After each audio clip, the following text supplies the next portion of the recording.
Rhode Island, who got the attention of Ted Cruz after his conversation. So, Senator Whitehouse, thanks for taking a few minutes with us.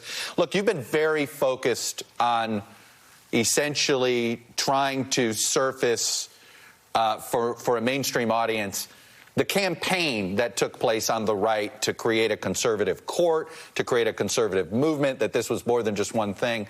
Why have you felt it important to devote the time you've devoted to this? I'd argue, you know, almost all of your time has been on this, more so than on the Affordable Care Act like your colleagues. Why have you decided to make this the focal point?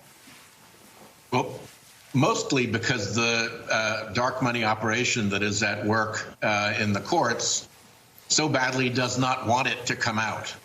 They go through such efforts to hide this whole scheme. Things as simple as pretending that there are 11 different amici who are in a chorus without revealing that they're all paid by the same big Republican donors, and that this is orchestrated. This is performance art. And the problem is that it brings great discredit on the court. And it's really pernicious because this same crew affects both the selection of the judges, and it funds the campaigns for them, and then it comes and tells them what to do in these orchestrated flotillas afterwards. It's not a good thing. It's hidden from the public, and people need to know. You heard the retort from Senator Cruz. It's like, you want to talk about dark money? What about your side? What about the Democrats in dark money? And Sheldon Whitehouse has accepted dark money or benefited from dark money. And the fact is, let me ask you this, though, the larger issue on dark money about that's true. About the Democratic Party has certainly is certainly engaged. Now, they will argue they're not for it, but we're not going to quote, the saying goes, we're not going to fight without one hand tied behind our back. Isn't that the struggle sometimes with trying to point out what they're doing? Because, for instance, on dark money, Democrats have not unilaterally disarmed. And nor should we. But the real difference here is that if you look at who is pushing H.R. 1, for instance, in the House, who is pushing my Disclose Act in the Senate to bring some sunlight and some transparency into this mess, it's Democrats. Every single Democrat in the Senate voted for the Disclose Act. Every single Republican voted against it. That's the vote that matters. Do you want this dark money nonsense or do you not? The Republicans want it. We do not. But since their Republican majority on the Supreme Court created unlimited money in politics and allowed dark money to infiltrate that, we have to fight back. And we have no choice but to do that. I think we're doing the right thing to do that. But it's the height of hypocrisy to blame us for participating in a game that they have protected. It does seem as if, you know, as a political observer, I always look to see how somebody reacts to something. And we've seen the Republican side of the aisle seems to be pretty sensitive to what you've done. Okay. You've heard Ted Cruz has twice now had to, I guess, in his mind, play cleanup for the Federalist Society. But we've also seen it on the Affordable Care Act. And yet, you're going to lose the battle here. She's going to get confirmed, it looks like. But do you feel as if you're winning a messaging war if you may lose the actual battle for the nomination? I don't know that it's a messaging war. I think it's a war for integrity in government and a war for transparency and a war to get some really grubby special interests' fingers out of places that they don't belong. That's not just messaging. That's real. And I think we need to win that war. I think it's important that we win that war. And let me be clear about the Federalist Society, if I may. I have no objection to the Federalist Society being out there on law school campuses, gathering students together. I have no objection more than any other smelly Washington think tank to them running a smelly Washington think tank. We're surrounded by that stuff. What I object to is them being a conduit for anonymous donors who spend tens of millions, by the Washington Post's estimate, $250 million, to take over and control who gets nominated to the United States Supreme Court. That is wrong. The Federalist Society should not be in that business. No private entity should be in that business, and none of them in that business for sure should accept dark anonymous money. Right. Is that a Federalist Society problem or a Republican Party problem? Right. I say that in that they've made the decision to use the Federalist Society as their judicial vetting organization. It is now multiple White Houses, multiple Senate majorities, no? The question is, who's the they there?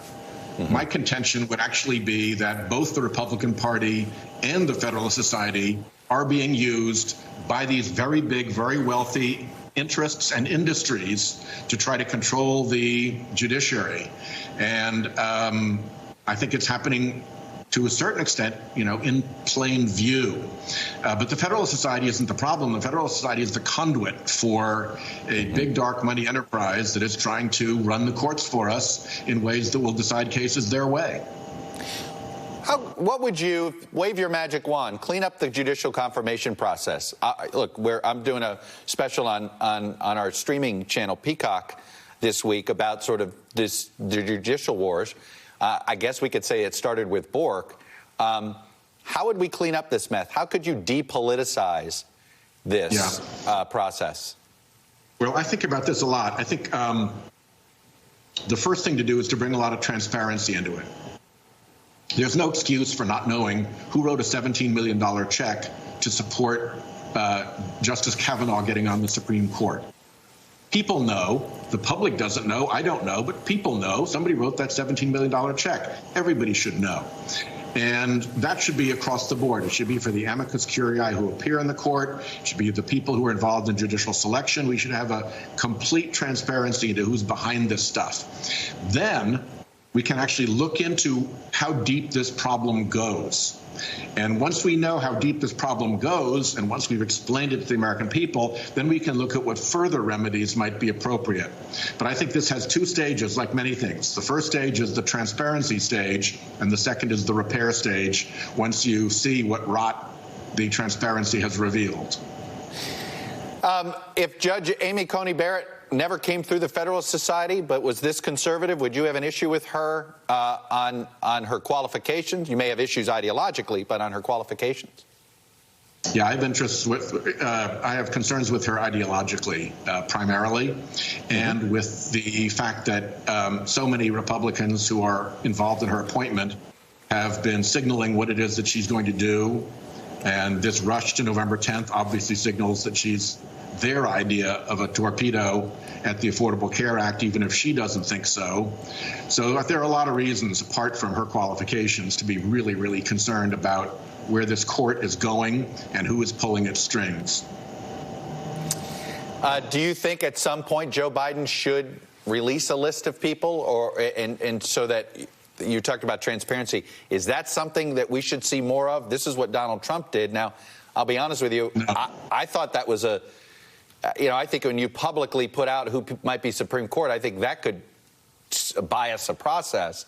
But do you think Joe Biden should be doing this for transparency reasons? No, I don't at all. I think transparency comes when you actually have a vacancy and you're going through the process of selection and you haven't insourced the Federalist Society and its donors to do that for you in the White House, the way White House counsel McGahn said they had done. I think that the transparency matters, but I think the list was a political stunt for Trump. Remember, nobody knew where he was going to go. This big donor crowd is desperate to own the court, and if he could produce a list that they had signed off on, and they thought that he would be, a good guy on delivering judges they wanted, that quieted them on that concern. So it was an important signal from him to the Republican big donor elite, but it wasn't good practice, and it wasn't anything that Joe Biden or anybody else should replicate, I don't believe. Sheldon Whitehouse, I appreciate you giving us a few minutes here. This is supposed to be a lunch break, so thanks for choosing us before you